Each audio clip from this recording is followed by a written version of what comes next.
So we are going to give this a shot, but as I've been saying, predicting West Virginia's 2025 season is very difficult, and the Mountaineers are probably the most difficult team to predict in the country.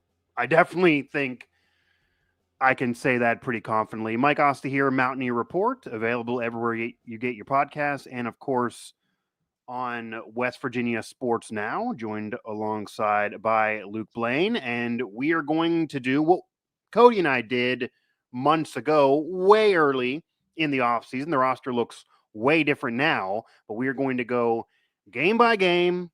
We are going to express whether we think West Virginia will go in as the underdog, the favorite, or we will classify it as a swing game, and that is definitely up for interpretation, just kind of a coin flip game. That's kind of what I'm thinking that one will be. And then give who we think will actually win it this time, and then give a final record at the end of this thing. And we could end up looking smart. We could end up looking dumb, but none of you really know either. So nobody has this down, and we're going to try this nonetheless. Again, Mike Oster here, Mountaineer Report. Luke Blain joining me. So, Luke, just before we get into game,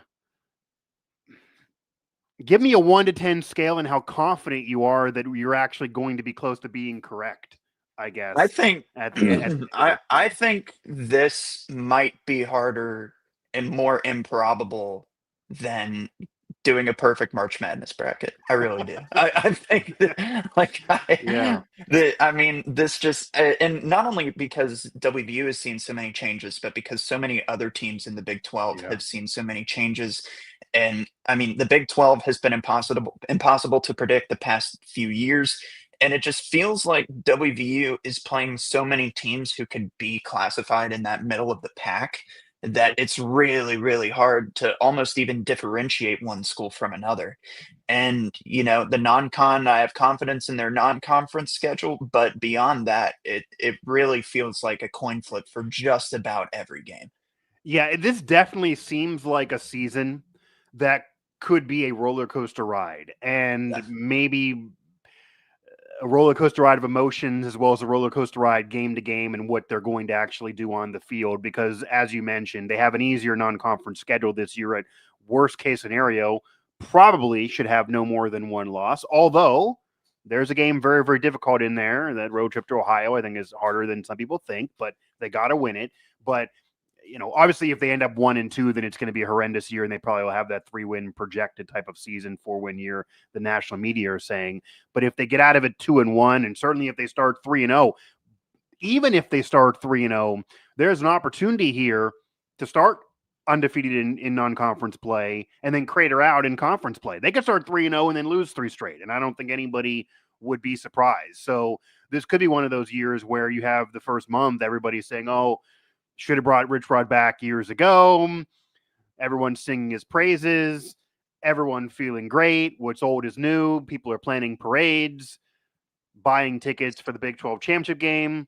And then all of a sudden you get into conference play and it doesn't look like that again. Or even they start out strong in conference play and maybe they get ranked and they get ranked in the Associated Press poll for the first time since prior to Neil Brown and then still lose those last 4 or 5 games or crater out at the end of the year and then have that ruin things. This could go all different kinds of directions. And what's even in play, they could go anywhere from 3 wins to, like if you're doing a floor or a ceiling, that probably can go anywhere from 3 to 4, probably more realistically 4. Every time people say they're going to win 3, they, you know, it's not usually that bad with an FCS game thrown in, but anywhere from 3 to 4 in a ceiling to maybe as high as 8 or 9 if things go really well. And I don't think 10, I'll put that out there, but there are some that confident. We have some people saying 10 and some other people saying 3. So that tells you right there what the situation is going into this game-by-game breakdown. Again, Mountaineer Report, you can find everywhere you get your podcasts and, of course, throughout the West Virginia Sports Now network. Luke Blain, Mike Osti, and we're going to give this a shot, so we're going to jump right in. Week 1, Neil Brown used to say we're not easing into this thing. Well, West Virginia with Rich Rod in year 1 of this new era, they are easing into this thing. And despite a offseason of position battles and changing the roster, even if they don't have chemistry and even if they don't really know things, they have an FCS opponent in Morgantown in week one. It's Robert Morris. The program's never lost to an FCS school, even in really bad years. Neil Brown beat up on FCS schools, even if maybe not early in those games. I'll ask you, but I think this has to be a win here. So they're going to go in as a heavy favorite. They're going to get a win for me. They're likely going to get a win comfortably, make people happy, get that first win, start 1-0 for the first time in years. And we'll also see how many backups and how many rotations of this team we see throughout that game, because they did hint recently that they could have position battles continue into that game, kind of tipping their hand that they assume they'll get an easy win. And then who knows how that second half will look. So where are you for week one against Bobby Moe? Yeah, they should definitely be heavy favorite. Home game, Morgantown FCS team. That's a good, but it's also a good place to kind of see what kind of issues are Yeah. there with the team. Where do they have success? But I think the issues are definitely going to be more of a standout thing, because you remember last year with the FCS game, Yeah. that team threw all, it was Albany. They threw all over WVU. And that continued the rest of the year. I mean, they beat them on the outside consistently. That's where a lot of their deep passes went. And that's what we saw week in and week out from that Mountaineer defense. So I would say pay attention to what happens in this game, even though WVU will win by Mhm. at the very least 3 scores. I would predict 4 or 5 more likely, but I think that that's going to be a very important aspect of it. Is you'll probably be able to get a better look at, okay, where are the pitfalls on this WVU team for the rest of the season. But yeah, WVU will be a heavy favorite coming into this game, and they should prove that. Yeah, West Virginia beat Albany 49-14. Albany did score 14. That was a pretty good Albany team at the FCS level, Yeah. by the way, going into the year. They were good at that level, even though they had a turnaround year, but I believe they won 11 games the year before. Duquesne scored 17 against the Mountaineers a couple years ago. 56-17 was that score. So Robert Morris fans can kind of point to that and see maybe that's a bar for them, because obviously they have a little smaller school Pittsburgh rivalry with Robert Morris and Duquesne. If they can somehow beat that, even though it's a different team and Neil Brown versus Rich Rod, maybe that'll be bragging rights for them. And as we talked about before, that included a weather delay, and Duquesne very much in a game in that first quarter, but they ended up getting blown out nonetheless. That does show you that even if there's concern in that first quarter, they're going to run away with it and get a big win. Over under for you, though, and this is part of throwing out those scores, West Virginia winning it by 30 or more. That's interesting because, It's an FCS opponent, but this is a new group that has to gel. New group, and it's a group that's made up of a lot of G6 and FCS players. So and I mean, with the position battles coming Sure. through, if RMU leaves those starters in, And I how could long does definitely. Jaheim White play? How long does Right. he play? Right. Yeah, so you got to factor in players like Jaheim White. You got to factor in the quarterbacks. I mean, nobody knows what the defensive backs are going to look like right now. Yep. The receivers, I think the receivers have a solid depth going on, honestly, but that is where it gets interesting. I think it all depends on when they take the starters out. I think Rich Rod Yeah. is going to be the type of guy to keep the foot on their neck as long as they possibly can. So I think that they'll probably try to be up by 2 or 3 scores heading into half. Mm-hmm. So after that, and I think it's kind of a crapshoot as to whatever lineups you could see. I feel comfortable taking the over. Okay. Um, I would think that. Yeah. Yeah, I'm gonna lean over. If I would have said 20, it would definitely be over. 25 definitely be over. 30 maybe is pushing it, just because maybe they will bench a lot of their who will be the starters and see what they got in the second half. But I'm gonna say still 30. I mean, obviously, if they win a game by 10 or something like that, that's reason for tons of concern. But I don't think there's any problem with getting the win. And this is why you have an FCS game in week one and you don't play Penn State to open up a year, no matter what the team looks like. This is kind of what the schedule should be and is likely going to be. Moving on under Ren Baker, Luke Blain, Mike Asti here, previewing West Virginia's 2025 season, or giving it our best shot here on Mountaineer Report. Week 2 is kind of where the real season begins. Obviously, these games don't really matter. The out-of-conference games don't really matter. The brawl always does, but an out-of-conference game against a group of 5 does not really matter. But Ohio was good last year. They also have a coaching change, but their quarterback's back, a little bit more of their roster coming back despite a coaching change, and they are home. This is that 2-for-1 special, but it's starting in Ohio and Athens. They sold it out. You can make an argument this is the best program coming to Athens in a long damn time, at least from an historical measure. Iowa State would be that other one recently, and they did beat Iowa State from the Big 12. They beat Pitt a couple decades ago, if you remember way back there. But other than those games, this is it. And this is a big deal for them. So they're going to be in it all the way through. If it's last year's West Virginia team facing last year's Ohio team, I would think Ohio definitely could win. I'm going to say West Virginia goes into this as the favorite, even though they're on the road, certainly coming off an FCS win. And I'm going to say West Virginia will win this game.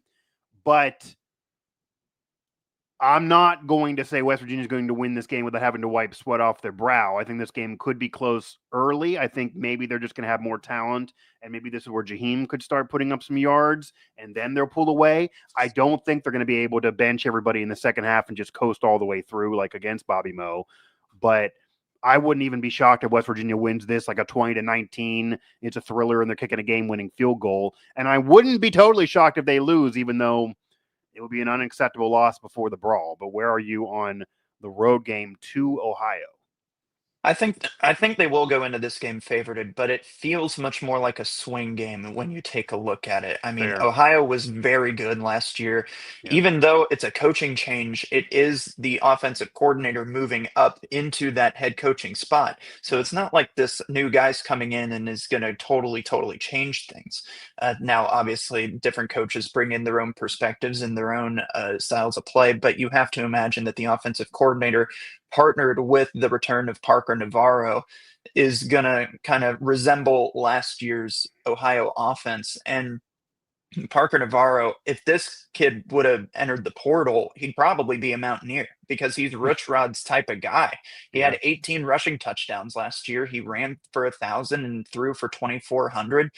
13 passing touchdowns, but 11 picks. So his decision making through the air is a little bit topsy-turvy there, but I think that a lot of WVU's success this season is going to be dependent on how they can handle mobile quarterbacks because they play three in the next 4 games after that RMU game, maybe 4 out of 4 if you want to count Eli Holstein after what Mountaineer I was going to say last year. You could count him to me. Yeah, I think there's going to be a lot of mobility on the ground from the quarterback position. So that's going to be something, but I do think they get this win. It might not be as pretty as Mountaineer fans would suspect, but there's a reason this team won the MAC last year by a very big margin. So that's going to be interesting. I'm excited to see the Parker Navarro versus whoever WVU names the starter. I'm going Nico. Like I feel like I would be shocked if Nico wasn't the starter. Yeah. But I think OU is a good team. It's a team that I'm excited to see in action. And this is honestly a little bit of an exciting game. It's definitely an exciting game if you're an Ohio fan, and it's going to be an exciting game true. From the Athens perspective. Again, this is a game to really get up for them. This is a game that no matter what West Virginia does this year, that if they can run through their MAC schedule and then they can say they have this Power 4 win, I believe they have another one against Ohio State later. Obviously, they're going to lose that game. But if they can have a year where they only have 2 losses and they beat West Virginia or only have the 1 loss to Ohio State and beat West Virginia plus their MAC schedule, they're getting involved as a dark horse group of 5 playoff team. And I'm not saying they're that good, but a lot's on the marble on the line. And this is a game for all the marbles for them in terms of an early season matchup. This is a game that if they win, they can put a mural up and brag about it for 100 years, just for the history of the Mountaineers, even if this is not a good WVU team. That's kind of what happened against Iowa State. That's what happened against Pitt a long time ago. They beat a bad Pitt team, and those fans are still talking about it. So it's a gigantic deal. It's a very risky game to have on the road. Now, it would be the only road out of conference game. They would have none if they played this one at home. I get that, but it's a very, very risky game. And again, I'm not advocating in any way. I was the proponent of the schedule was all messed up before. You can't have 11 power fours when no one else is doing it. But this is almost the worst case scenario in terms of having a group of 5 instead of 11 power fours. They do go on the road. So it's going to be very, very tough. September 6th at Ohio. We should be there. And it's going to be a rough go. Again, I wouldn't be surprised if they lose, but I think if they do lose, that's indicative of that 3-4 win year. Then it probably will just, the vibes will be so bad, it'll just crater out from the brawl on. If they get away with a win, it doesn't matter. This fan base, they could win it by 3 or 4, and then fans go nuts and say, oh, they're going to have they're not going to win another game the rest of the year and freak out. If they win it, it doesn't matter the score. That's all they got to do. Just get out of there with a victory. It could be a game-winning field goal. It could be 3 points. It could be a game-winning touchdown. It doesn't have to be 20 points because they're a group of 5. That is a good program. Just get out of there with a freaking win. So that will also be viewed potentially as a possible trap game because it precedes the 108th edition of the Backyard Brawl, Rich Rod's first Backyard Brawl, first matchup against Pitt since the infamous game in 2007. This is also big for the current program, just for the fact that even though Rich Rod wasn't there, winning it would even up the current series 2-2. They will have a break. There's no receipt for Rich Rod, unlike Neil Brown got a chance at a receipt and did win one. There's no receipt. Rich Rod loses this. You got to wait till 2029 to play them again. And if he's not winning, it doesn't quickly turn things around at WVU. Who knows if he'll still be there, if he'll want to still be there, if the program will still want to have him around. They're not just going to keep him around forever and lose. And separate, Narduzzi might not be at Pitt if they don't start winning more. So he might not even face Narduzzi again at that point. We're talking 4 years from now. A lot can change. We know how much things can change in college sports year to year, let alone every 4 years. So gigantic deal. It is at home. I'm going to say, though, this is a game that they're going to go in as a slight underdog. I think that if this game was in Pittsburgh, Pitt would maybe be a touchdown favorite. They have a little bit more hype coming in the year. They have continuity. They do have Reed there. There are some preseason All-American players, even though they're middle of the pack ACC in most predictions. But I think they would be a heavy favorite at home. Because it's in Morgantown, I think Pitt will be a 2.5, 3.5 max favorite, but they still will be a favorite. They should also go in undefeated because of their out-of-conference schedule being easy. And I do think, as interesting as it is to say, West Virginia has an opportunity here.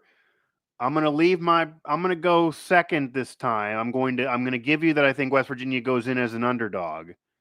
Where do you think the Mountaineers going into the game, and who do you think actually wins this game? Because for many, this is where the season really starts. Certainly if they beat Ohio, this is really the season.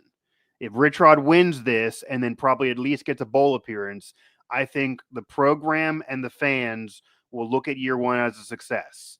If he loses this, the pressure's really going to be on to win some conference games to make people feel good, and even that might not be enough.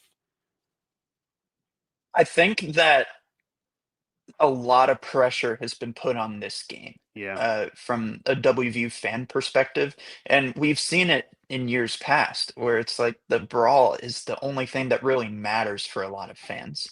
I mean, the WVU can go out there and make a bowl game and stuff, but if they lose that brawl, the fans are checked They out could of win it. the freaking Big 12. There are fans. Yeah. Last year I put a poll out. I don't know if you saw this, that would you rather at the time win the multiple regional rivalry games or certainly beat Pitt or win the Big 12? And you would think it's unanimous. Like the program, I know someone there even contacted me like, this is stupid. Of course, he'd rather win the conference. In this day and age, you win the conference, you're in the playoff. The conference games are really all that matters. The out of conference are almost like exhibitions in a way. You win the conference, you're in. That's a great year. That's way better if you win the conference. But it was not unanimous. I believe it was 60-40. There was about 40% of the fans that would rather beat Pitt and just does not care about conference play at all. That's the pressure on this game. They would rather be Pitt than win the conference. It sounds insane. There's no other fan base in the country that probably feels that way, but that is where the fan base is.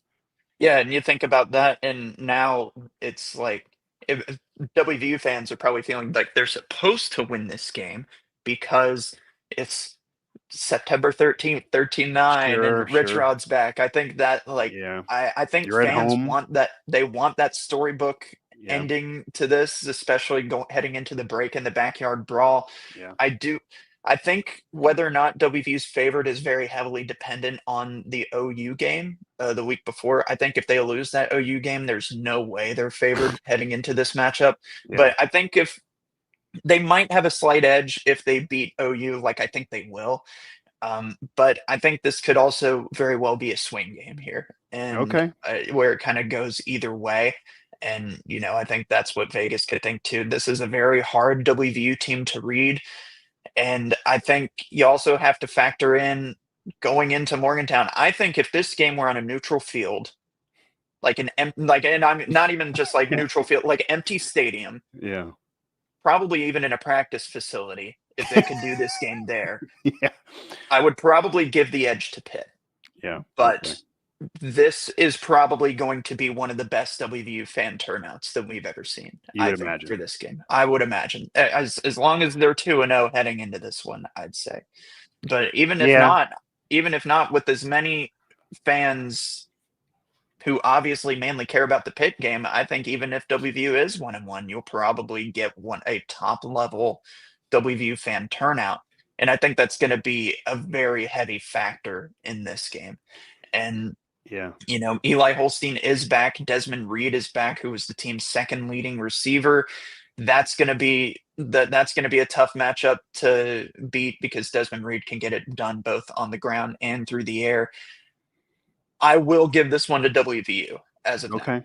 I've in my personal, maybe it is just that maybe it's because I just graduated and maybe it's because I just graduated and I'm still, hanging on to my diploma. But I think that I do think that I could give WVU an edge in this one.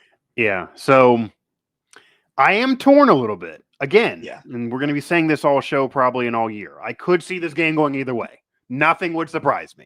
If West Virginia won big, if West Virginia lost by 20 points in this game, I wouldn't be surprised. Everything is on the table. And what happens against Ohio will really allow us to know how good this team is. At least for the most part. It is a very tough place to play. Again, if they lose the game, it wouldn't shock me. I do think they're going to beat Ohio. I do think that's going to be a close game against Ohio, though. I think anybody that's looking for them to destroy Ohio, and that's going to give you confidence, I don't think that's going to happen. On the road, you mentioned a top-heavy crowd.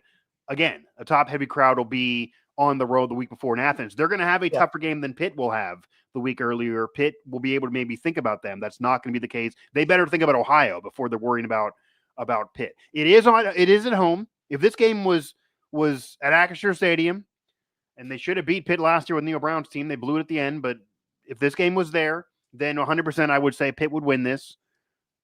I think they're slightly a better team, maybe overall. They certainly have the continuity. Reed, you could argue the better player. Maybe you give him an edge in terms of offensive weapon over Jaheim White. Maybe you argue it, but just Eli Holstein being there and having continuity and as much as I thought last year that their 7-0 start was very overrated. Their biggest win was arguably against West Virginia, who obviously wasn't a good team.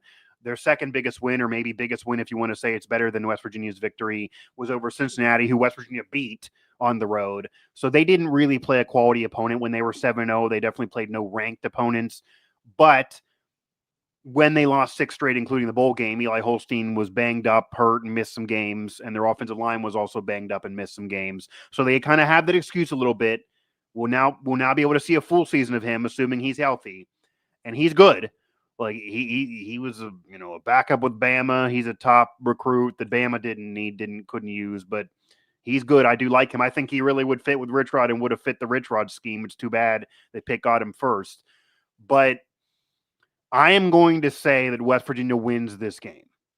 I'm going to say West Virginia wins this game. And it's independent of Ohio. You can make an argument if they lose to Ohio that they still maybe would win this game and they would still get up for the game because they would need it even more then. And yeah, the season could go off the rails, certainly. But we have seen teams like the year Iowa State lost to Ohio or Oklahoma State when they lost their out-of-conference game to a group of 5 who was recently in FCS. They actually turned around and got to the Big 12 title game that year with Jaden Bray a few years ago. So it can happen because Ohio is such a tough place to play, even though I think West Virginia will still win, and they do need to win. It'll be an unacceptable loss if they lose it. But This game was almost independent, even though the trap game exists before. I am going to say West Virginia goes in as the underdog, but will beat Pitt. Maybe here's a game-winning field goal opportunity. It'll be a rock fight. I'll say this. If West Virginia wins, it's going to be a rock fight. They're going to win it 19-16, the 13-9 type of score, 16-13, 20-19, that type of game, 23-20, almost max. That's going to be the rock fight. The Mountaineers will win, like they won a couple years ago when Mark Gill came in for Garrett Green and they won, where Nico barely moved the ball. They had 80 yards of offense and they won because of the defense and turnovers with Beanie Bishop and company. That'll be the type of game they'll win if they win it. If Pitt wins, sorry fans, if Pitt wins this, I think they probably do win by multiple touchdowns and win it comfortably. So if it is a Pitt win, I think they win by multiple scores and win it with ease and pull away in the third and fourth quarter. If West Virginia wins, I think they win a rock fight. But I'm going to go West Virginia as of now. And then that moves us Mountaineer Report, by the way, here, West Virginia Sports Now, Luke Blain and I, as we are going through the 2025 schedule and giving it favorite, underdog, or swing and predicting these games. Right now, we both have this team starting the year 3-0. And Luke has this brawl being a swing game. I have West Virginia actually going in as the underdog, but winning it nonetheless. This brings us to conference play, September 20th at Kansas. Kansas was a problem in the Neil Brown era, even at home. I mean, Kansas, whether they were good or not, there was always a problem with Jalen Daniels, and he's back again, another year of him. He also screams, Luke, he screams like a Rich Rod type of quarterback. It's too bad Rich Rod couldn't get him. He screams a Rich Rod quarterback. He very much is that Pat White mold and would fit perfectly in the spread offense. That could be an advantage for West Virginia to scheme against him, because I'm sure he's telling Zach Alley and company, this is my type of QB, and he would do this here. I would tell him to do, like, he maybe could map it out. Maybe it could go where it's easy. It also could be very difficult. We'll see. This, again, I think they're going to be the underdog in this game because it's on the road. I think Kansas could be better than they were last year, where they dropped a lot of close games. They should be better as long as Daniels makes less mistakes, because last year a lot of turnovers for him. And I am going to say this is probably West Virginia's first loss of the year. If they do go start 3-0, I think they probably do drop this. It's a very rough start to conference play. Maybe they win a close one, but they're definitely going to go in as the underdog, and I'm going to have this be that first loss. Yeah, I was looking at this last night and just thinking about how much of Kansas's success, and this probably sounds redundant and like an obvious thing, but how much of their success will depend on if Jalen Daniels can bounce back and have a better season. 100%. I mean, this team wasn't like looking back, it wasn't bad. Like the O-line was good, the running game was good. They had the second best third down percentage last season in the nation. And like now, but it was a lot of issues with Jalen Daniels, like you mentioned, the high turnover count and just bad decisions overall. Yep. And, Jim Zabrowski now as the team's he's about to enter his second season as the full-time OC after splitting the role with Andy Kotelnicki 2 years ago. Yeah. I think that I think I'm with you. That's where I'm leaning, as they're gonna head in as the underdog, but I do see this as a loss for WVU. But I think there is merit to the idea that there's room for WVU to kind of have that defensive preparation, because with this many quarterbacks in a row that you're seeing who are mobile, the dual threat type of players, the defense is going to have a lot of reps against that, not only from playing against them in live games, but in practice. You got to think that those systems are going to be a little bit similar that Rich Rod's looking to run too. So I part of me leans a little bit more of a coin flip range, but I do think that this will be WVU's first loss.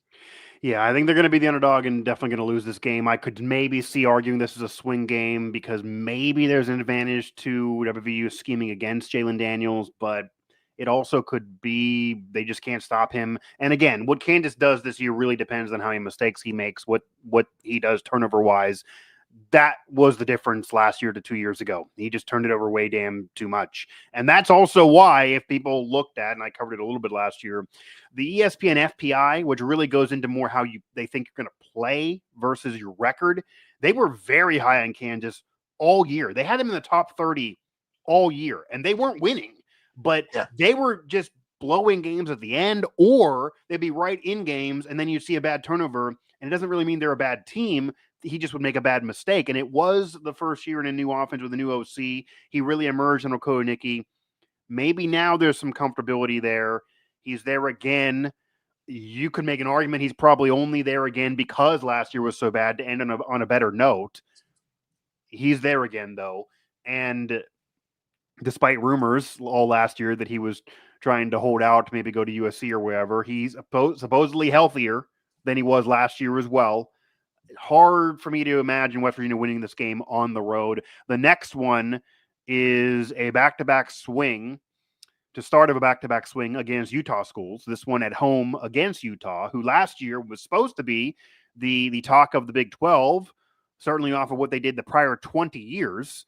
Whittingham's been there longer than any coach in America, really. He got there after Urban Meyer left Utah and got to Florida. That's been how long that was. Luke, the year you were born or early in that, like that's how long he's freaking been there. I don't even know what year was that?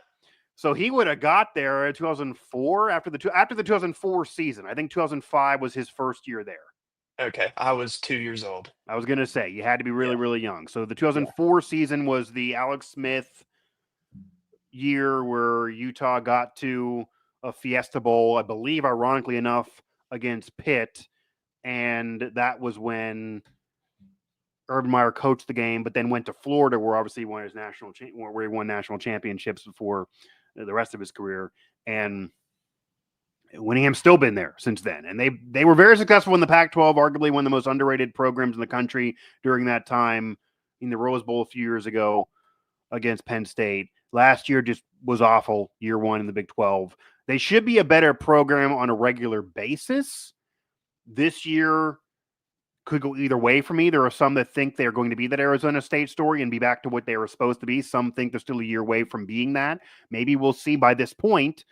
Luke, this does get into now middle of the season where you at least can scheme against some teams. So you kind of have seen them on film this year. Whereas Ohio could nab West Virginia, for example, because they're only going to see them against the FCS. They're only going to see Ohio for 1 week. Granted, they can look at last year. It'll be harder going in for those teams. This one, now you're going to see some games on film. Because they're at home, maybe it'll depend on how good the year has been going. I do think Utah is going to be a really, really good program in conference. I do think they're probably going to be a better team than West Virginia even this year. I'm going to say this is a swing game because West Virginia is at home. If it was on the road, then I would probably say West Virginia would be the underdog.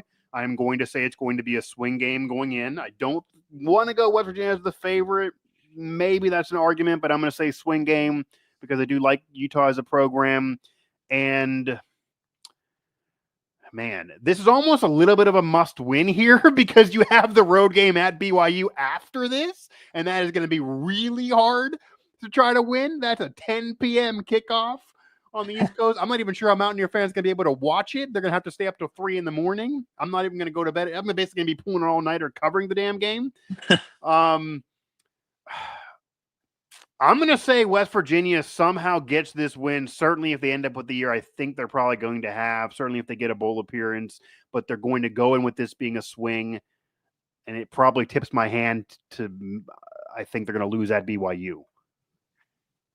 Yeah, I could see. I mean, based on the season that I predict them having, like they'll be 3-1 at this point. It's a Right. home game. A lot of question marks about this Utah team, especially after last year. I feel like a lot of people are going to be hesitant to be high on Utah after just the egg that they laid last year. After everybody thought like they were going to be, I can't. I'm trying to think back to that media poll. They were either like predicted to be first or second I in the think, Big 12 media yeah, poll. I think Well, first, but yeah. yeah, first. That's what I'm thinking. So, you have a new offensive coordinator in Jason Beck, but he's coming along with the quarterback that he had at New Right. Mexico together with Right. Devin Dampier, and both from New Mexico. Dampier, 2,700 yards, 12 touchdowns, and 12 picks. But like Parker Navarro, 1,100 yards on the ground with 19 touchdowns on the ground. So, I mean, Mm-hmm. I feel like this is going to be the type of game that WVU knows how to scheme for. And I feel comfortable giving them this win after this one, based on Based on just the season that I predict them having and Yeah. the situation that they'll be in, I think this will be still, even after a loss at Kansas, I think this will be a point of the season where the fans are still bought in, where they still want to come to games, where they want to create that home atmosphere for the team. But I don't think it will be easy. That, No. I think, yeah, but that's the way a lot of these Big 12 games are going to be, and that's why it's so hard to predict. I don't think any of these games in this whole schedule after Robert Moore is going to be "quote unquote" easy. Yeah, Right. nothing's going to be easy for this team, and maybe Rich Rod likes it that way. Nothing's going to come easy. You got to work hard, and Sure. you get the reward. Yeah, to get the reward out of a solid year one of his second tenure, or the reward of a bowl game, or the reward out of contending in the Big 12, he did make the comment that he needs to contend and be in the Big 12 race in November for him to feel year one was a successful year. You got to win games like this to make that happen. Now, this is not going to be an easy game at all, but they have really hard games on the road, including the next week, including Arizona State later in the season.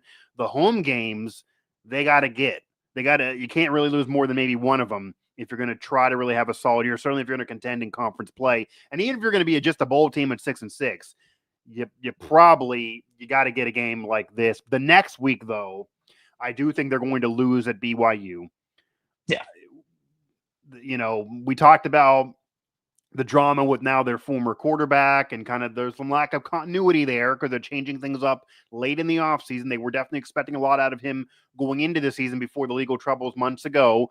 Maybe that is a door open. Depends on the type of year they're having. They were really good last year. They were really bad a couple years ago. They're always hot and cold. They have a great coaching staff. There's continuity there as well. It could be a situation where we don't know about BYU until we get into this game. Like they could be really good, or else they could be really, really bad. This is a hard game to project, maybe even harder than the Utah game. But even if they're not good, this is on the road. Again, this is a really late kickoff.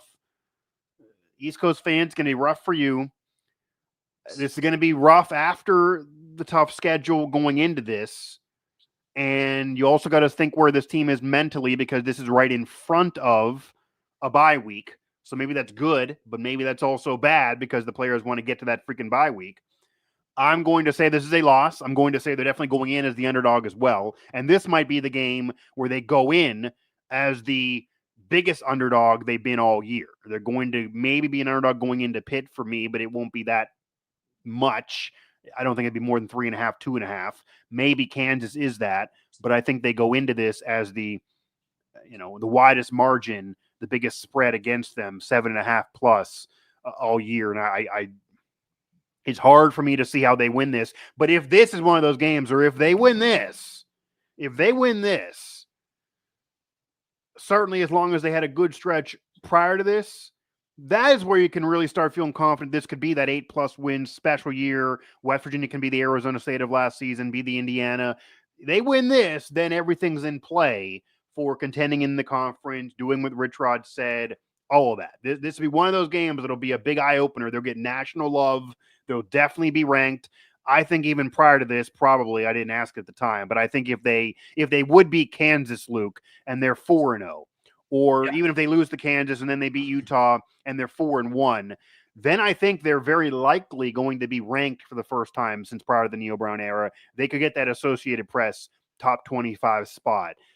I definitely think that would be very much in play at that point going into this game. But certainly if you win this would be a real big game as an eye-opener, but I just cannot imagine them winning it. Really depends, no matter what type of year they're going to have. No, I'm right there with you. I think they will be massive underdogs, and I think they will lose this game.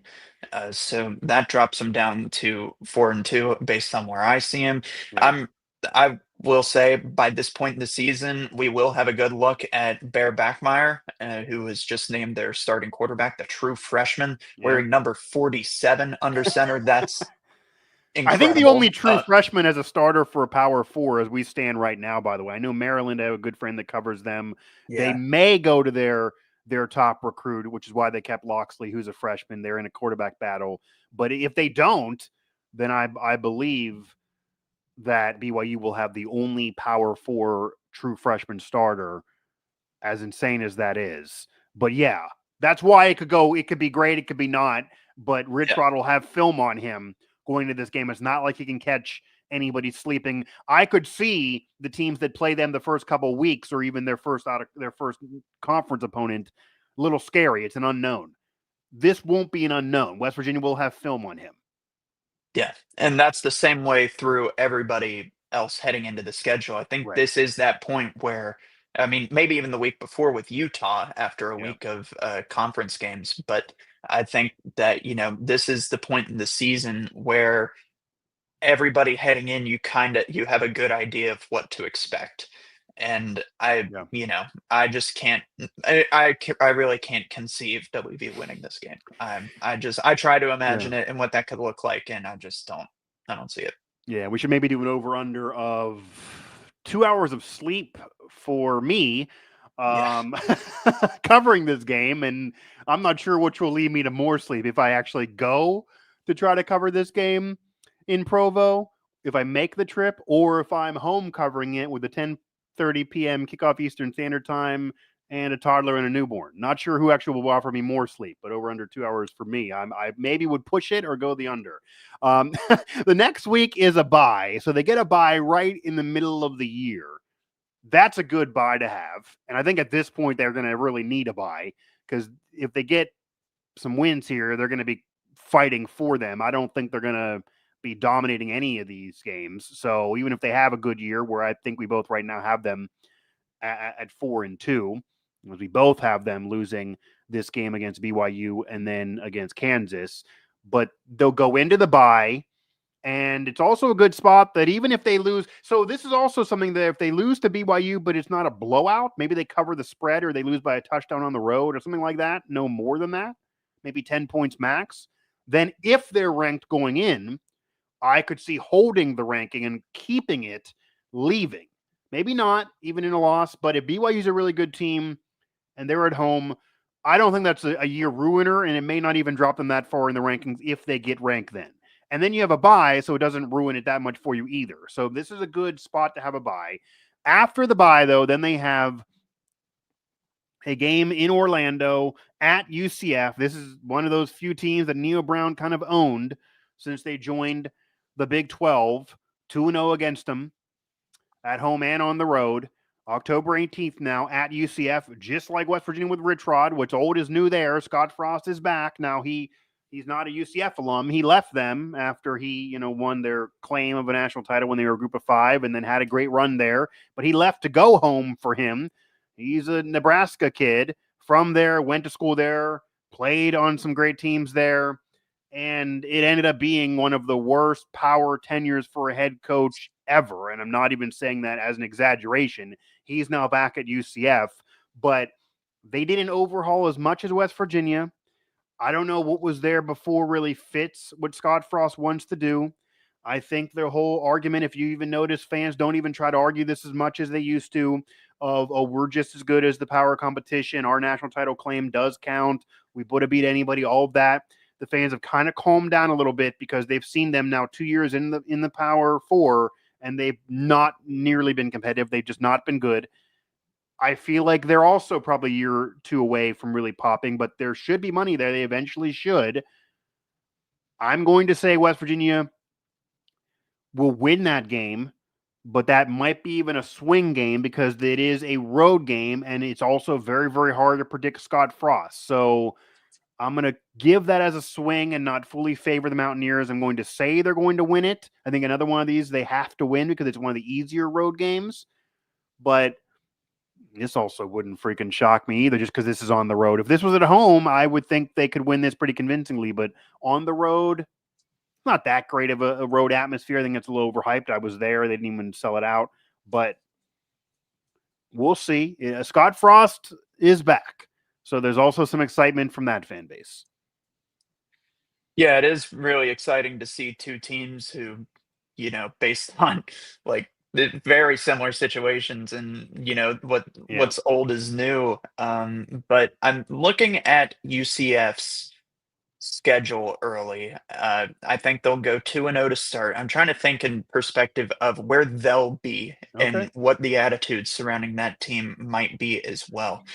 So Makes sense. looking at that, UNC, that's a big game. Bill Belichick Who Yeah. knows? I could see Yeah. that being a loss. I'd say they'll probably lose to Kansas State, Mhm. probably Kansas too. Mhm. They might be able to come into this game with a win against Cincinnati, but that doesn't exactly scream, you Right. know, Right. like going on a hot streak to me. But Yeah. I do like the idea of a team playing at home, coming off a win the week before, and playing a WVU team who, even after a bye, is more than likely coming off of a loss against Yeah. BYU. Right. And for that, I think I'll give this edge to UCF. I think WVU Okay. will lose this game. I think Okay. that, like you mentioned, Scott Frost, a very unpredictable head coach. There's going to be some turnover on this UCF roster. There's a good defense there, though. There was a good bit of movement, but they brought in some decent players. Mhm. And it is going to be interesting to see what life without RJ Harvey looks like in the running Yeah. back position. Yeah. But overall, I like the Knights here. I think that UCF and WVU, I think they could be favored heading into this one and then drop it. I think That's possible. I think giving them a slight favor. I think Vegas will look at that based on, I mean, at least based on where I'm predicting them at 4-2 at this point in the season. Um, you know, obviously a lot of things need to happen for that exact context, but see I could see WVU dropping this game. Yeah. Um, I'm definitely torn with this game. I could easily see it Yeah. going either way for sure. I definitely think they could be favored going in. They also could be the underdog going in because it is on the road. It also depends on what both of these two teams do going into this. And yeah, UCF could be maybe even more than West Virginia in doing a rough year one and maybe then turn it around. That could be very possible. They arguably have a tougher conference schedule coming in. That's an Oh argument yeah. that I think so. yeah, that they could certainly make. Granted, what to make of that Cincinnati game was up in the air. I think Cincinnati's going to be pretty bad again. We'll see. After that, Yeah. West Virginia hosts TCU. They're back at home. TCU was a great program in the 4-team playoff. They certainly were a great program when they were a group of 5 years prior. But even when they were in the Big 12, they've been there longer than some of these other teams that are still quote unquote new. They were able to be a playoff team and get in a 4-team playoff. And they did it without even winning the Big 12. So they were that first example that Ren Baker's even cited of why he wants to go in out of conference play schedule wise, a power 4, a group of 5, and then an FCS and no more than one power 4, because that is the schedule the TCU had when they got in the playoff without even winning the conference. They ran through the whole conference schedule in the regular season before losing in the conference title game. But they beat that was before Dion. They beat a pretty bad Colorado team. They beat SMU in their group of 5 before they now are in the ACC, and they won an FCS game. They kind of are a little bit of a model that Ren has brought up, and also they've been able to do this obviously because of money down there. But last year definitely was a drop-off type scenario.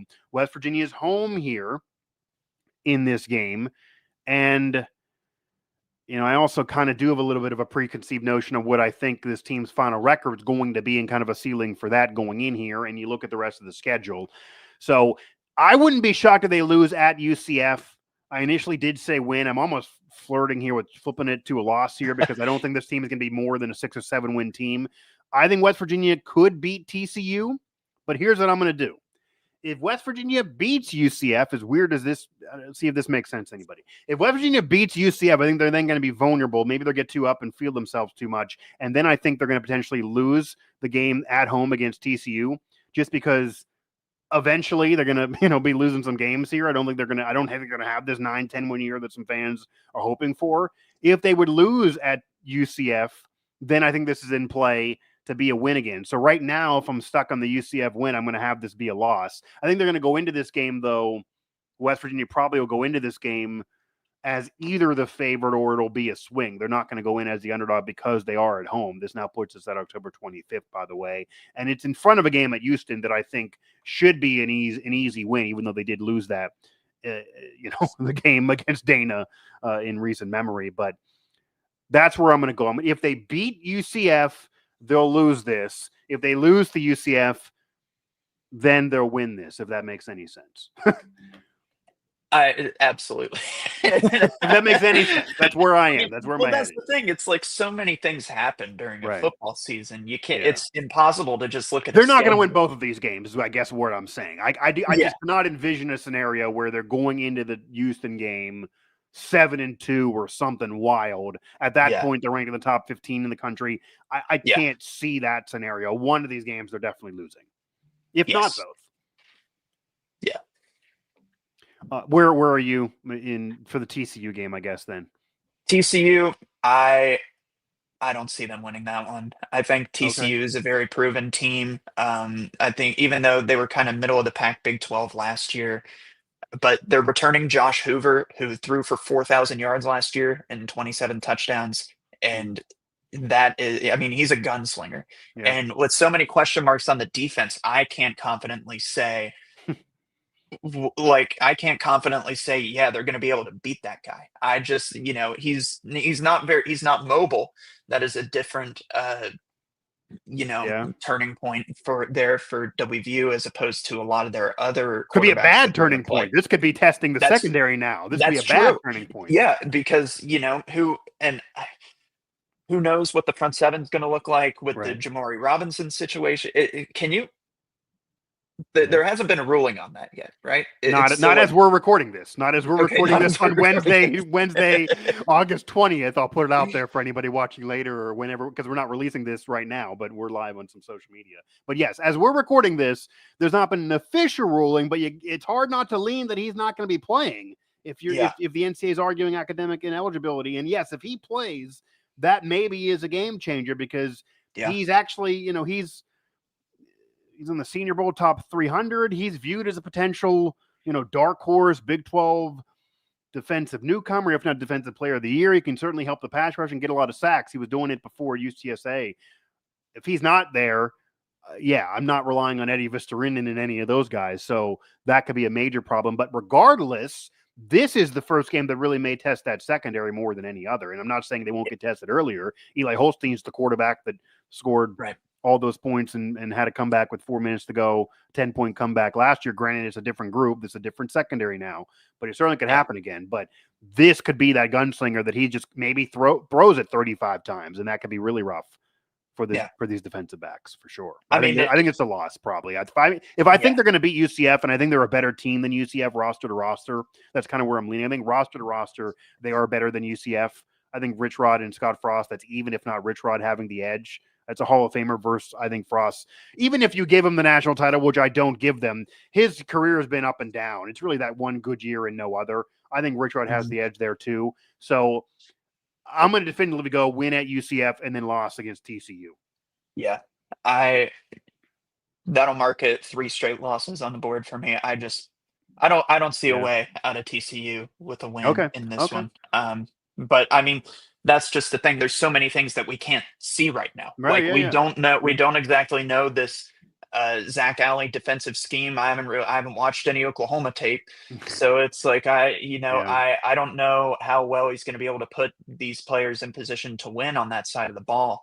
But the defense is going to be a huge one against TCU. I mean, we saw that 2 years ago. The defense came up big in that game against TCU, and that's true. That's how WVU escaped that game with the win with those that blocked field goal at the end by Sean Martin. Despite the injuries, they were able to win that game because the defense played out of their damn mind, arguably their best game of the entire season. That is a little bit why I do think year one could be the chance of this team having the 8-win year that some are hoping for, even 7+. I do think a lot of it hinges on the defense with Zach Alley. I think the offense under Rich Rod is going to score enough, whether it be Nico Markfield or we see Jalen Henderson at some point. I do think Rich Rod will have a quicker hook that if Nico's starting out slow and plays poorly in the brawl, maybe you then see Jalen Henderson in the beginning of Big 12 play or something early on. I don't think it's going to be a situation where he waits until week 8 or 9 like Neil Brown was doing. I think this will be a lot quicker because he's desperate to get wins this year. You may even see Henderson in some of these games. You may even if he's the backup, you may see him 1 or 2 packages in the game. Maybe he has 4 pass attempts and a couple runs in the game, maybe all runs. Who knows? That could happen. That's very much in play. We're going to see a lot of that by this point. So you can catch Pitt off guard if you have Nico start and Jalen Henderson comes in and they're like, oh man, what's going on? when you get to this point in the season, you're going to have a hard time throwing in the backup for 2 or 3 series because teams are going to get ready for it and know what's coming. No matter what Rich Rod says, that they won't know what's coming. At this point, they maybe will be able to scheme against it, but a lot relies on the defense being better, getting turnovers. I do have confidence in Zach Alley. Watching some of Oklahoma, even though the defense wasn't great, it was better than what people think. That was a tough SEC, of course. This is not back when they were in the Big 12 going off last year. His players play hard. They do get to the ball. They do get turnovers. They have effort. Those things weren't always there last year, for sure, under Jordan Leslie. So I think that'll all be improved, and that's why they're going to be competitive, at least, in all of these games.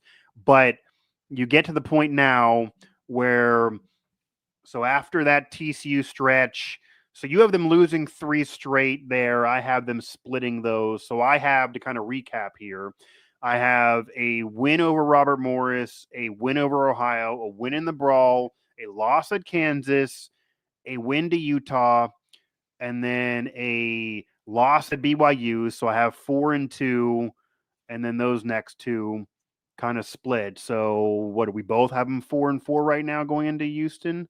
Is that right? Or do you Yes. have them losing one more? Wait, where do you have another win or loss where I don't? I'm 1, trying to 2. think. I have. So let me I go through it I once. Let was me trying to go do over the this one math. more time. So one, Yeah. the math, not a math major here. Yeah. 1, 2, 3, 4. So 4-1 by September 27th. Then a loss, 4-2. Then a bye. Then the split of UCF TCU for me. So 4-2 coming in, and then I guess if they got the win, they'd be So then, I screwed them out of 1. So then it'll be 5-3 for me going into Okay. Houston. Yeah, because I'm 4-4 with a 3-0 start, 0-1 start to conference play with Kansas. I have them getting on the right track against Utah for 4-1, but I do see 3 straight losses Yeah, so there. you have one more loss than me, and I have one more win. So Yeah. rarely, I'm not usually the optimistic guy, but I guess on this show I'm going to be. So fans, if you hate me, send your letters to Luke at the end Yeah. of this program. But then at Houston, this is not Dana. This is not revenge for Dana, even though they should have won that game. They did not, and we all know what happened there with the Hail Mary at the end and the penalty and Green taking off his helmet. November 1 here at Houston again. So even if Dana was there, it still wouldn't be his homecoming. As interesting that would have been with Rich Rod versus Dana. We don't get it, and Holgerson gone, long gone now from Houston, like UCF, but even as in a worst case scenario, like Cincinnati, but even in a worst case scenario.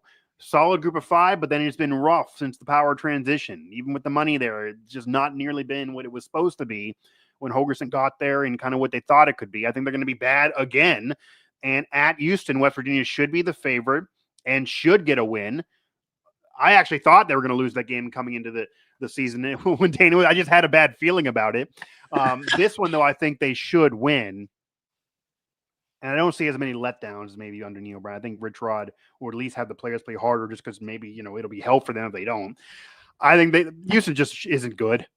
So No. I'm gonna give them this win, and for me, I guess this would clinch bowl eligibility, and then there would be a possibility of either losing out to hold it or having a winning season, or we'll see. But I have this being a win at Houston. Yeah, I also have this being a win. Something that I think fans might not think about really is that Oklahoma and Houston played last year, and Oklahoma came out on top That's true. 16-12. Of course, now it's a different offensive coordinator. Slade Nagel came in from LSU after serving as the special teams coordinator there. Yeah. But nonetheless, I think you could come into this game with a haphazard defense and still win, just because Houston is bad and has been bad for quite a while. Yeah. But yeah, this is like it would be a no excuses loss for WVU. I think they come in Yeah. favored, heavily favored, and I think they'll get out of this one with the win. Yeah. I would say Luke Blain here, Mike Asti, Mountaineer Report, as we are previewing West Virginia's 2025 season here for West Virginia Sports Now. All of our coverage is at WVSM. I definitely would say that this would be the first unacceptable loss since the Ohio game. I mean, Ohio will be tough. Nothing's a cakewalk, but it'll be a nice simple loss if you lose to Group of 5. The rest of the Big 12 is all up in the air. The brawl's up in the air, really, in all reality. But this one, you got to win. I mean, you lose this at Houston, even though it's on the road, but you lose this, you're going to have a rough road the rest of the season, even with one bye coming up in there again. And then that's where really you could start not being bowl eligible, but you have them coming off the losing streak. I do have them winning this and clinching bowl eligibility. So at Houston being a win, this one gets really interesting. I'm excited myself just covering this game. We're going to have Deion Sanders in Morgantown. West Virginia going to host Colorado. Two historic programs, two programs that needed resurrections, and Deion kind of did. They at least got respectable, even though they haven't been great the last couple years. They went from 1-11 to being a bowl team after 2 years, but Shedeur gone. He's dealing with whatever he's dealing with in Cleveland. Travis Hunter gone. He's trying to play two sides of the ball with the Jaguars. We'll see if that freaking works out. Numbers are retired, as insane as that is for Shedeur on what he did there. Hunter probably deserves it. But this is a whole new cast of characters for Colorado, and the line has been the problem the last couple of years. Is that better? Is really the story. Also, do they have the weapons? Because that's what saved them a little bit last year when they did in Hunter, even though he also was hurt a little bit. You're at November 8th at this point. You're at the end of the year. We're really going to know how good or bad these teams are. And, of course, if the Mountaineers already have a horrendous year, maybe they just don't care. Same thing for Colorado, really. These two teams are also hard to predict. I think Colorado's not going to be good this year. I don't think much of them.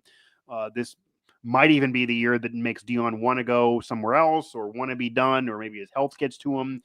This might be the beginning of the end of Deion even coaching. Not that he's a bad coach, but I just see this being bad and him not wanting to deal with it much more than he's been. So I'm going to say the Mountaineers, because they're at home, should be the favorite here.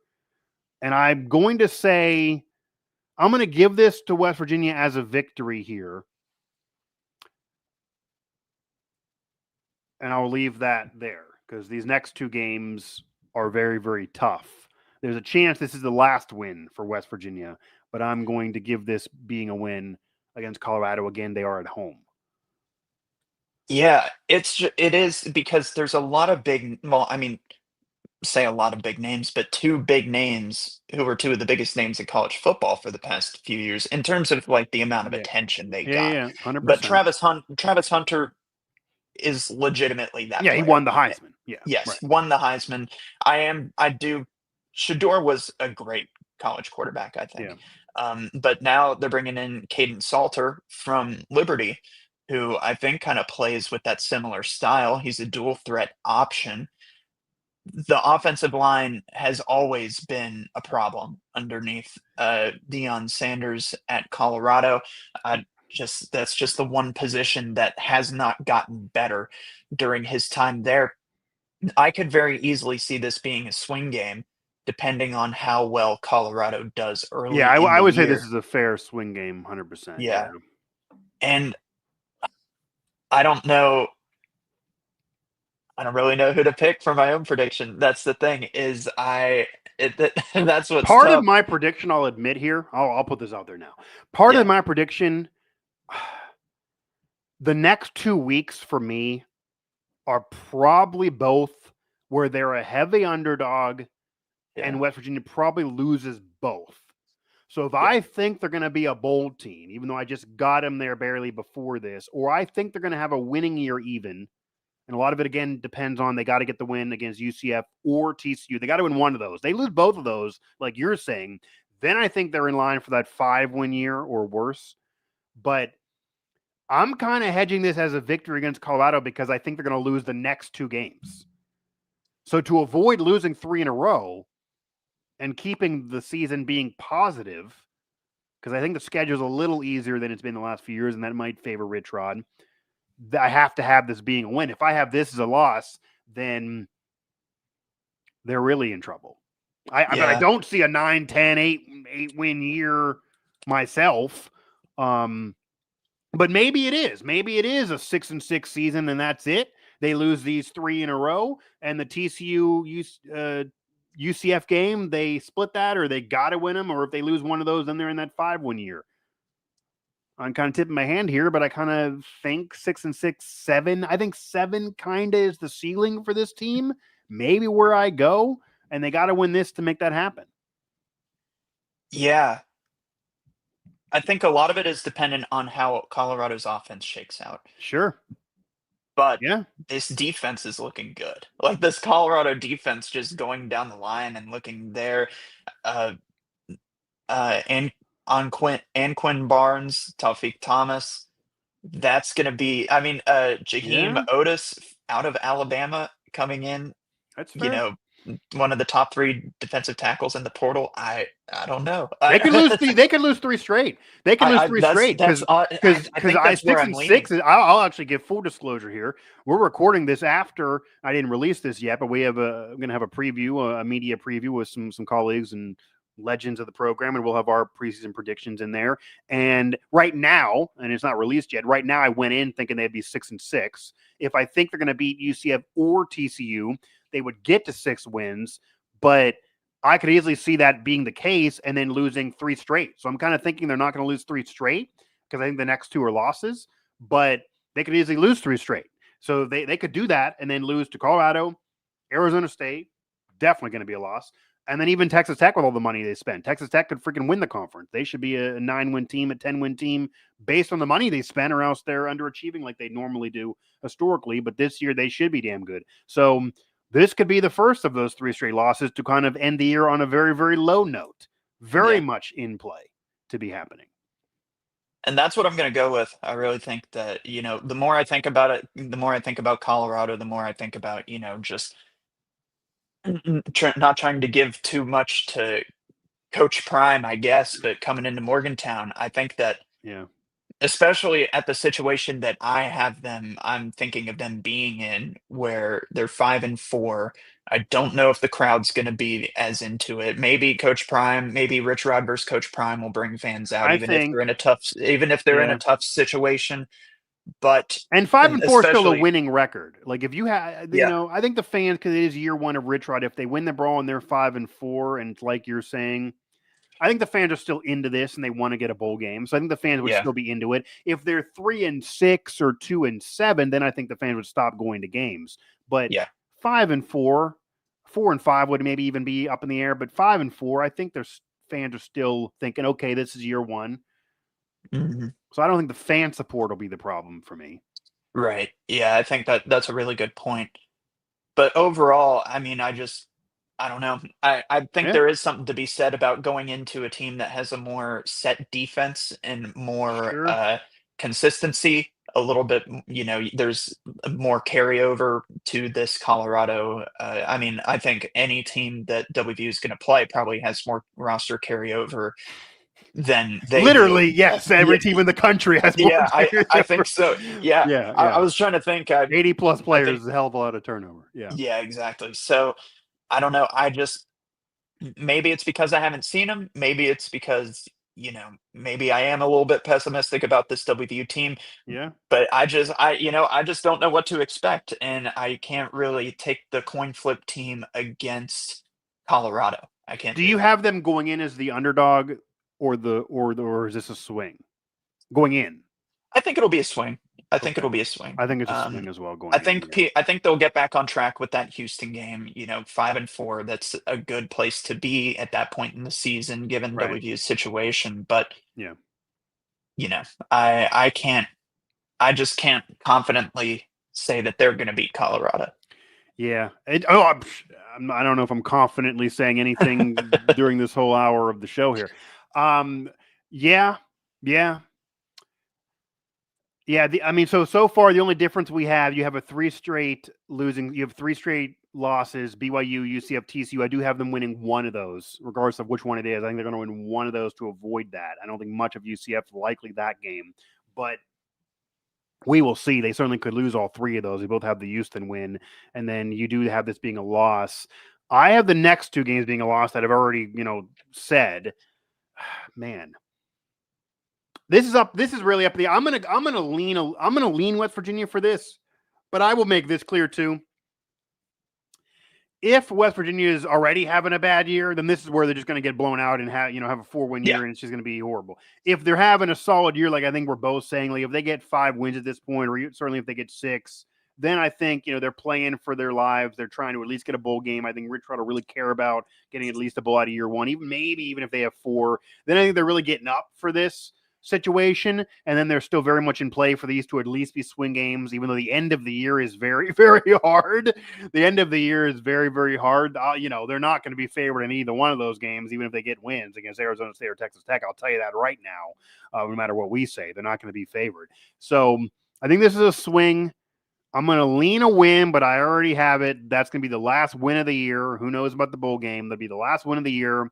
I will finish them out with that. I believe I'll finish them. That'll be 7-5. We'll see what the bowl game is. I likely would. That's based on what we're doing on this show. Again, full disclosure. What I have right now is on my season preview is this team at 6-6. So that probably would lean me to have this Colorado game have to be a loss. Then I think they're more likely to lose this than they are to TCU or UCF. Certainly UCF, because I don't think much of them. So that's where I would be. The next 2 games, though, they're underdog and they're going to lose both for me. There's no path forward at Arizona State, and there's a bye after that. But Texas Tech, with that roster and the money they spent, I'll just say they better be damn good. I mean, historically they have underachieved at times, but they better be damn good this year. Yes, I'm with you there. Underdog and loss for the last 2. I can't see them. Arizona State is bringing back so much, and so, that was such a dark horse powerhouse team, albeit, but that was a team with a Leave It coming back at the quarterback position. Obviously no Cam Scatterbo, but I mean, just whenever you're bringing back that much around it, I just can't. Yeah, WVU will lose that one, I believe. So if they lose all 3 of those for you, I believe that would put them at 5-7 then for you. They would just miss a bowl game. So as we do round things out here, Mountaineer Report again on WV Sports Now, everywhere you get your podcasts, and of course on YouTube and throughout the network, as we are previewing, and we just previewed West Virginia's 2025 season, the first year of Rich Rod's return. We've talked about this all offseason. Rich Rod's talked about it. It's really a debatable topic for sure, and we're going to keep on debating it, I'm sure, throughout the season. But what would be a successful year, not for Rich Rod saying they got to win the Big 12 and wild projections, but for you, what would be a successful year in year one? Missing a bowl game for a program that's been to 41, which is, again, top 20 all time. That's a lot of bowl appearances. A lot of historic programs that have less than that. You would think that the minimum bar for the West Virginia Mountaineers, no matter who is coach, should be a bowl game most years. But this is year one, and it is a full-on roster turnover. Yeah, I think. Can 5 wins be a successful year one? Does it have to be a bowl game? What is successful year one for you?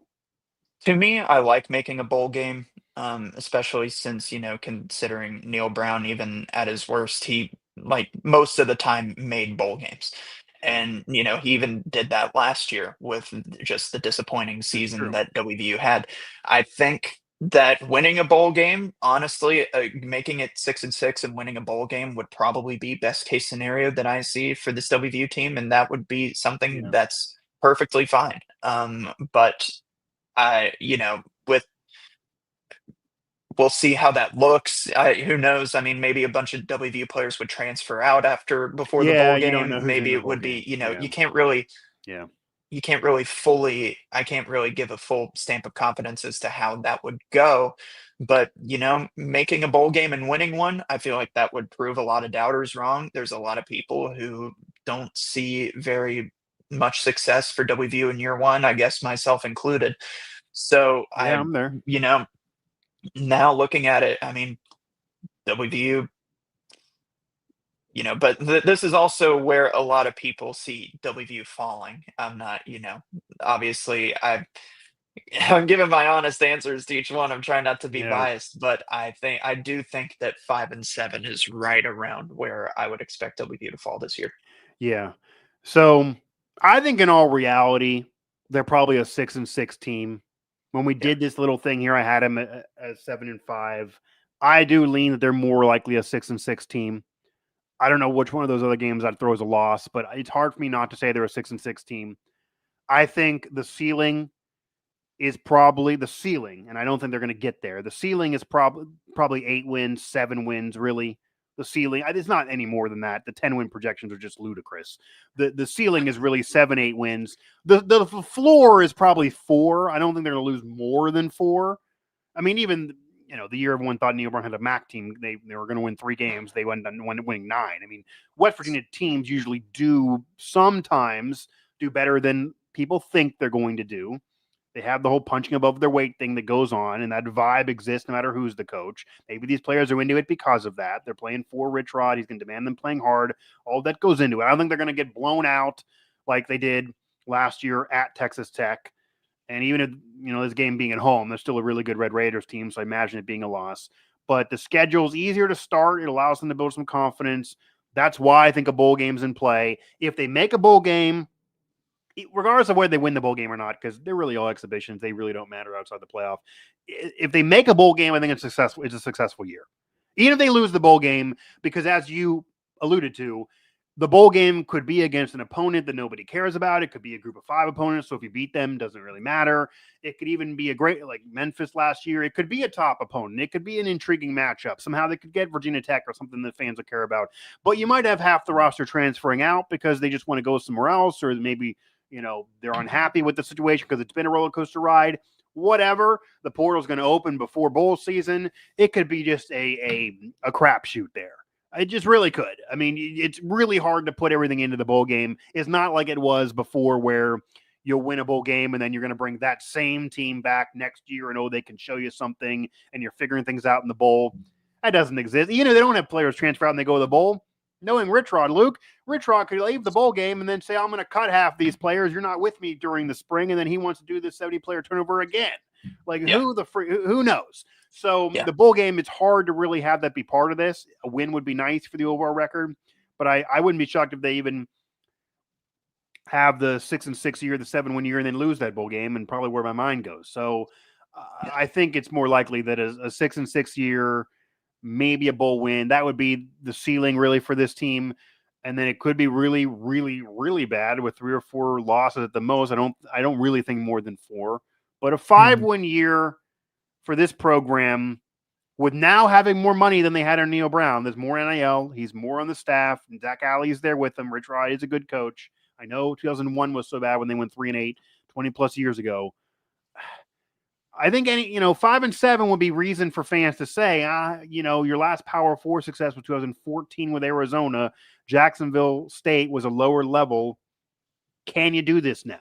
I mean, I think that would create a scenario where the fans are kind of split on whether they're excited for year 2 or not. And yes, year 2 it could pop, but you won't have Pitt. You won't have a chance at that receipt if you lose. 5-7 would create a polarizing toxicity might return. I think if they just get a bowl game, the program and the fans will just be happy, and you'll go into year 2 and expect more then. We will see what really happens, though. go ahead. You have anything? No. I was just thinking, like, in terms of like the context that they're in I think in a league like the Big 12, you don't want to have those games where you're looking at it and you're immediately going before the season starts, that's going to be a loss. Sure. You can get by with that in the SEC, and the SEC, if like Vandy, well, I was going to say if Vandy ends up playing Alabama, but they just beat them this year. They won, yeah. And every other year, right? Yeah, if you're like a middle of the pack SEC team, you don't want to play Alabama, you don't want to play Georgia. If you're a middle of the pack Big 10 team, you don't want to play Michigan or Ohio State. In the Big 12, there's not really as many of those, if that makes sense. I feel like the Big 12 is way more level, so you don't want to have those games. If you want to compete for the Big 12, you don't want to have those games where ahead of the season you look at it and you're like, those are definite losses. Right now, for me, I see 3 of those games. I see Arizona State, I see BYU, I see Texas Tech. I think those 100%. Games will be losses. You didn't have that 2 years ago. Thinking about whenever WVU had its best season under Neil Brown, the only game that, looking at this season, that would raise giant question marks in your head, or like, if you're a Mountaineer fan, a sense of dread looking at it, was that Oklahoma game, which they lost by like 39 points. But other than that, I mean, looking into the season, this is very doable. There are very many games, like there's not very many games that's kind of hanging over your head and is screaming, this is very most likely going to be a loss. I see some coin flips this year. Back then, I saw a lot of coin flips. I don't see as many coin flips this season as I did back then because of the powerhouses of BYU, Arizona State, and Texas Tech that are on the schedule this year. I hope that makes sense. No, it makes a lot of sense Yeah. because I actually went into this show thinking we were going to have more swing games, but I think we only had 2 or 3. It seems Yeah. like that even if they end up with a bowl year or even close to a bowl year, that there's not as many of those coin flip games because there are some guarantee losses here. I think the 3 you hit the nail on the head there, the BYU, Arizona State, and Texas Tech. I don't see how any of those games, I don't think how they're wins. If I had to rank them, it's hard to say BYU on the road there, but BYU probably is the most winnable, and then maybe Texas Tech and then Arizona State, or you could flip those two. I see it's hard to imagine they're going to not finish the year 0-2 in the regular season with those last 2 games. Maybe Texas Tech, because they're at home, would be easier than going to Arizona State. But they're also this year, what I think helps them, Luke, the glass half full would be there probably are at least, and this obviously the overall record has to include RMU. So if you're saying that there are 3 guarantee losses, and I agree, BYU, Arizona State, and Texas Tech, and we could argue Colorado in there. I think it's a swing, but even if you want to say for me 4, too, it is. Yeah, so even if somebody else would want to say 4 guarantee losses, I think that's a swing. But say there's 3 guarantee losses. These are all coin flips. They could go one way or the other. West Virginia has probably, in terms of guarantee wins, this is why people think this could be a really, really bad year. Because I think Ohio, even on the road, could be tough. This is funny to say. Guarantee win? Guarantee? I'll bet my life and my family's life on it. Guarantee? They have 1. Yeah. The Robert Morris game is the only game I will guarantee and bet my life, bet the house, bet the family on. Ohio, I wouldn't even guarantee. I think they're going to win, but I wouldn't be betting any money on it on the road in Athens. Robert Morris is the only guarantee win. So while I do think they're going to be a bowl team, maybe bowl team plus, there are a lot of these. I mean, I thought we would have more swings. We didn't. We had them as favorite or underdog, but there are a lot of games that could go either way, which is why I was thinking a lot of swings would happen because maybe Kansas even in a guaranteed loss, but Kansas, Utah, UCF, TCU. I mean, maybe Houston's a guarantee win because they should be really bad. That's maybe the only other one. I could maybe say that's 2 guarantee wins, but there are at least 3 or 4, if not 5. Flip the coin. Don't know. From the brawl to Kansas, Utah, those 3 in a row there, they're all flip the coin. I can't guarantee anything out of those. The UCF, TCU right there, they're also flips, and same thing with Colorado. So those games should probably all be swings if we were going to do this again. And that, when you have that scenario, that means what that tells you, Luke, they could win them. They could also lose them. And if they lose 4 or 5 of those, they're screwed. That's where you have a 3 or 4 win year. If they win 4 to 5 of those, then that's where you could get that 8+. It's more likely that it's either 3 wins or 3 losses, and they're, in that middle portion. But when you have this many swings and you have a lot of roster turnover and nobody even knows who the starters are, even a week before the season, that's how you get the predictions all over the place, where some people are saying 3 wins and some other people are saying 8 to 9 wins. Yeah. So looking at it, I like the 3 guaranteed losses, and then I think you have the guaranteed win. That leaves 8 games outside of those that are coin flips. I just don't think this team is good enough to win 8 coin flip games. That's just not where there are teams who can do that. It's absolutely possible. I mean, I think, there were teams last season, like, the teams who win those 1-score games, the teams who go out there and, win the rock fights. But I just don't see this team being able to consistently do that against teams especially with different playing styles, and against, even if you want to throw in Houston as a guaranteed win. If you want to throw in Colorado as a guaranteed loss, that leaves 6 coin flips. Sure. In my opinion, I don't think they're good enough to win 6 coin flips. That's just the math I'm doing right here. And and the trick would be to get a bowl game, though, would be winning half of the coin flips. So that would be how you'd be at a chance at a bowl game. You either would be right. That would be how you'd either be playing for at the end of the year, or you would get there. So if you have the 1 guarantee win and those other guarantee losses, and then say you got to 8 coin flips and you go 4 and 4, that right there, quick math, is 5 wins with a chance at 6. So then you're playing for something. And if you throw Houston as pretty much a guarantee win, then you're at 6-6. Then you should beat Houston even if they're not on the guarantee win column. If you make them a guarantee win, you have RMU as a guarantee win. That's 2 guarantee wins. If you have 8 coin flip games with the other guarantee losses, and you split those and go 4-4 in the coin flip games, then you're 6-6, and that would be how you get to a bowl game. So you don't necessarily have to win all 8 of them unless you're really trying to win a conference title, which I don't think is really in play this year, even though Rich Rod wants to do that. But just for a bowl game, you win half, and that's why it's so hard to predict this thing. But yeah, this is way harder to project than even a couple years ago. When everyone was saying they were going to win 3 games, I looked at that schedule. That was more continuity. They had more veteran players. The staff had been there. I believe my preseason projection was an 8-win year. I thought they were actually going to be good, even though I didn't say 9 with the bowl. This is a whole different animal. This is a whole different animal here. And you just really, really don't know. Again, Luke Blain, Mike Asti here, Mountaineer Report. Find us everywhere you get your podcast and on WVU Sports Now. What I want to, kind of end this with, and this could go all over the place as well. Do you have a hot take for this year? It could be a player, it could be a coach, it could be an event, it could be a viral moment. You could try to project if Mike Asti and Rich Rod are going to get into it and end up on ESPN like happened with Brown last year. Whatever. Do you have a hot take for this season, good or bad? Oh, I can't. I really haven't thought about that because it feels like I don't know if I have one yet either. It feels like most general takes you could make about this team are like hot takes, just because it feels like saying they could lose so many or win so many feel like hot takes. I could just throw it out there and say that Stephon Johnson catches another Hail Mary to give Houston another win over WVU. He's still there. The guy who caught that Hail Mary is still there, so that there is a little chance of Nico or Jalen, just keep the helmet on.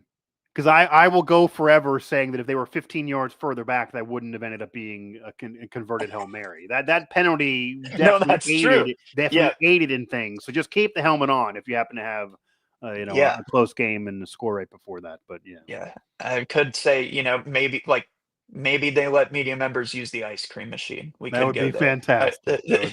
Or hey, listen, I'm making my own now at Cold Stone. That's true.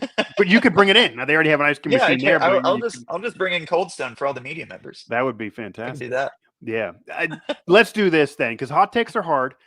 Yeah. Over under 1,000 yards on the ground, assuming Nico Marchiol, but for whoever is the quarterback. And I asked that, people who think that's insane, I asked that because Tyler Huff had 1,300 plus yards last year. He was not a speedster. Looks very similar to Nico Marchiol. Like, he is a comparison to Nico Marchiol and even Jalen Henderson the way he plays. Jalen a little bit bigger than maybe what Rich Rod would normally want. He was able to run effectively despite not being a burner, and that's how Jack State won a conference, even though they started the year 0-3. So he was doing it despite having some losses. Over under 1,000 yards on the ground for Marchiol, which would still be way down from Tyler Huff a year ago at Jack State.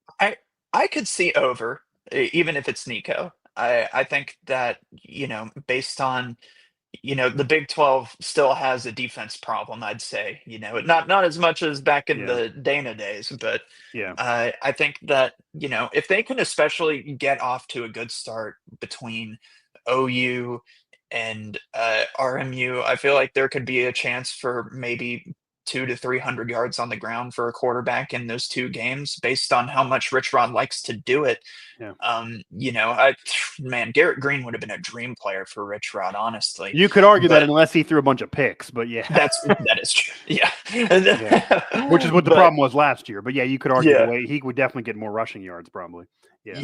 But you also think about it, a lot of these teams have mobile quarterbacks, so they're practicing against mobile quarterbacks, so maybe they know how to stop it a little bit better. That's the way I could see it going the other way. But with the amount that Rich Rod likes to run the ball with the quarterback, I could see that. All right. I think I don't want to push, but I'm not going to be 1,000 on the nose anyway. I'm going to say over as well. He got to, or else it's going to be a 3-win year because it's a different offense. Yeah. They're going to be trying to do it so often. He might Yes. not have 1,000 passing yards, but he's going to have 1,000 overall on the ground. I believe Tyler Huff was 1,344 off the top of my head. I didn't look this up on the ground, and I believe he still threw about 2,000 through the air. And again, they won a lot of games, but they had an easier schedule. A lot of that in conference play. Jaheim White 1,000 yards on the ground. He's not hit that yet, but he's been kind of close. This is now 3 years in for him, and many people believe he's going to fit more into the Rich Rod offense than he was again, dealing with Neil Brown. There are even some that think he's a dark horse Doak Walker award player. I don't know if I'd go that far, but 1,000 yards for him, that's probably a benchmark that if he's under that's probably how they're having a really bad year. They're going to run so much, even though they have other running backs too. I could see that. I could absolutely see that because I think he will have a higher workload than he did in years past because he Right. was splitting carries with CJ Donaldson so much. Yeah. But no, I think he'll get a much higher workload. We'll see. I mean, he looks built like he's one of those players who really looked like he swole up this Yeah. offseason. So, Yeah, so you would yeah, have to imagine his body could physically handle that big of a workload. that's true. But I think I could also, yeah, I mean, 2,000 yards on the ground between Jaheim and the QB. I mean, but that's That would be also, what you want out of the Rich Rod yeah, offense. I mean, last year, absolutely. Jaheim White was 845 yards on the ground and 149 carries, so more carries than the year before. The year before his freshman season, 109 carries, 842 yards, averaged 5.7 and 7.7 in his freshman year. Assuming he's going to have probably 40 to 50 more carries around that average, I don't think it's going to be 1,200 yards or anything insane. I don't think he's going to be one of the best running backs in the country, but I think 1,000 yards should happen. Certainly it should be over 900, or they're going to be really, really bad. And he's going to have more of a workload than he had the last couple of years for sure, you would imagine. Yeah. Or else collectively they're going to, if not, I'll put it out there. If not, they're going to have 2 or 3 other backs that have about 200 to 300 yards apiece. Like they're going to try to split it up a lot, but they're going to do it collectively for sure. Now, for one on the defense, over under 6 turnovers collectively. And maybe that sounds low, but Beanie Bishop had 4 picks a couple years ago and they had that surprise season just himself. And then last year they just couldn't turn it over hardly at all, and it was so bad. That's kind of a bar too. They got to get turnovers for this defense to have this team win. And if they can't, that's again where they probably miss a bowl game. I could say over. I could Okay. I could feel confident saying over just because, you have to, I mean, you're playing against some quarterbacks who turn it over at a pretty high clip. Right. Looking at OU, even with how good Josh Hoover is, I think he had 10 or 11 last year, 10 or 11 picks. So he's a gunslinger. He likes to throw it out there, and they're going to play against a few of those guys. They'll probably have to get it earlier in the year. I think, by the time you get to Fair. Texas Tech, I think Baron Morton's one of the better, obviously one of the better quarterbacks in the Big 12. So assuming these turnovers are coming through the air because, I'd say it's probably, I don't know, but maybe trying to see if probably be easier to get a pick than a fumble recovery. So I'm just trying to go based off of that. Yeah, that's why it could be picks, it could be fumble recoveries, it could be whatever, assuming maybe 4 picks or so from the defense. And this is collectively, it doesn't have to be one player like Beanie. Figuring the secondary is better than it was even last year, certainly than maybe around what it was 2 years ago, but certainly last year, way better than last year it got to be. And then assuming the D-line can do something in terms of sacks and maybe force some turnovers, I'm almost tempted to go push, by the way. So I actually going to lean more of a push, or I can't see too many more over, but I'm going to lean more of a push, maybe 1 over at the most there. And Tyler Huff, by the way, for anybody. So he had 2,543 passing yards and then on the ground, 1,344. So I did actually hit it right on the nose on the ground. So those numbers there for Nika Markiel, that's probably where you have a chance of that 7-win year. I mean, that's a good situation for the QB, whether it's him or Jalen Henderson. I do think that you're going to see Jalen Henderson some this year, even if Nika Markiel is the starter. Over under 2 viral press conferences for Rich Rod. And when I say viral, national media cover, and not just McAfee, but national media picks it up, plays the presser, discusses it. You get something out of it beyond McAfee, because he's going to do it anyway, probably. Yeah. That makes it go viral. He already went viral once just in fall camp, just yelling at players and coaches. Over under 2 of those.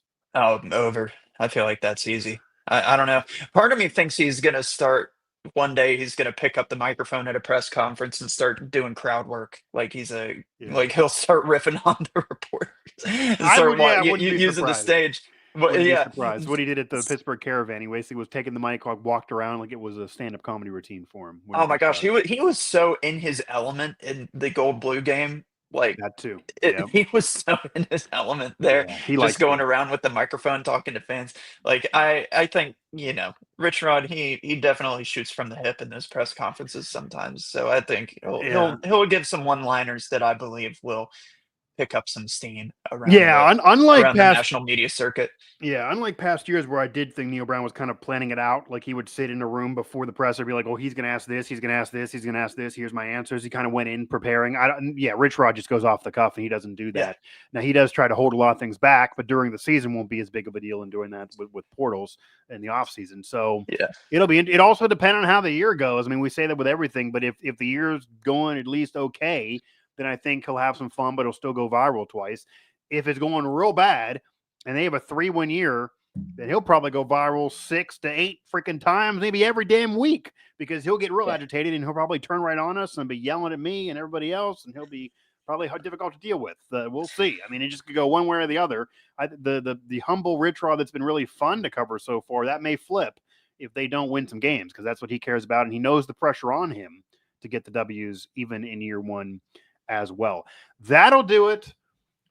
A little longer than normal for these shows, but we had to preview the season. I figured this one will be a longer one. We'll see how evergreen this ends up becoming and what it looks like. And, we're kind of both similar to what we think of this team. Neither one of us think this team is going to be a horrendous 3-win year, one of the worst in the country. Neither one of us think this team is going to contend for Big 12 title. We're both kind of middle of the road.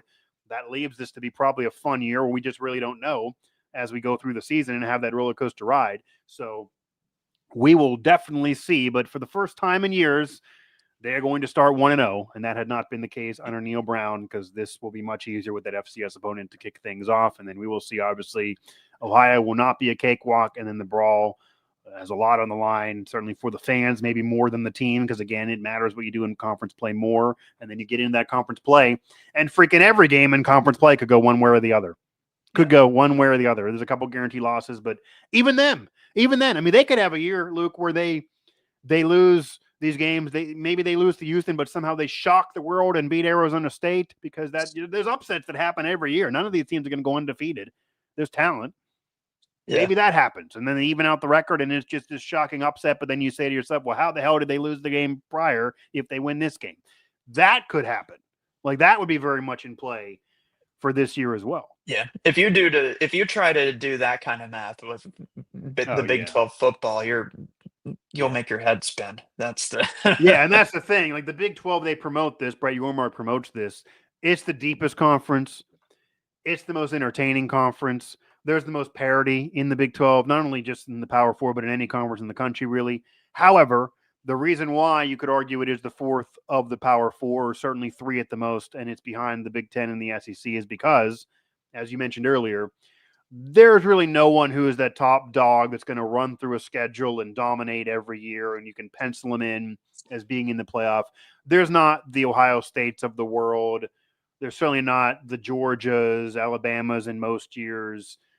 That program doesn't exist. It used to with Oklahoma and Texas, but it doesn't exist anymore, or even they'll get the benefit of the doubt nationally from the committee. The only chance of that in the ACC is probably Clemson, but they probably have Clemson that can do that. Clemson probably is a team that you're going to run through and say they're going to be in the playoff representing the ACC. They're probably that team. In a given year, maybe it could be Florida State, or if Miami ever turns it on because of talent.